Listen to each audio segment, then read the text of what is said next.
Alors dans le cadre du modèle réserve de biosphère, l'UNESCO demande à chaque site de se doter d'une gouvernance et d'une politique de gestion.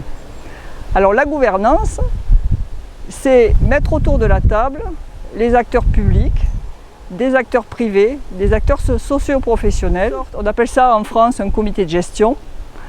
Ce comité de gestion est animé, organisé, coordonné par une structure qui est déclarée à l'UNESCO. Donc dans cette gouvernance, on a différents types de parties prenantes, des publics, des privés, des gens qui relèvent aussi du secteur de l'éducation, des gens qui parfois, à l'échelle de leur même territoire, peuvent avoir des intérêts divers ou contradictoires. Donc la réserve de biosphère, c'est un bon endroit pour discuter de ces questions et avoir une approche transversale. Très souvent, il y a beaucoup d'actions, de politiques, etc. qui sont mises en place par des filières. Le monde agricole a ses propres dynamiques, le monde forestier, les pêcheurs, etc.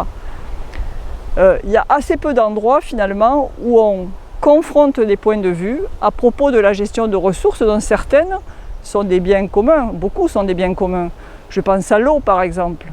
L'eau, elle est pour tout le monde et on voit bien avec le changement qui s'annonce en particulier qu'il y a des régions où il va falloir partager cette eau qui va devenir une ressource de plus en plus rare et de plus en plus précieuse. Or, il faut vraiment avoir une approche territoriale pour parler de ces questions, de manière à trouver des solutions qui satisfassent le plus grand monde et avec une forme de paix sociale. Donc, il faut aborder ces conflits, parfois des conflits, les mettre en discussion et animer tout ce travail de concertation jusqu'à la recherche de consensus les plus largement partagés. L'UNESCO demande aussi à chaque réserve de biosphère de se doter d'une politique de gestion. Cette politique de gestion, c'est finalement le programme d'action dans lequel la réserve de biosphère va s'inscrire dans les années qui suivent sa reconnaissance par l'UNESCO.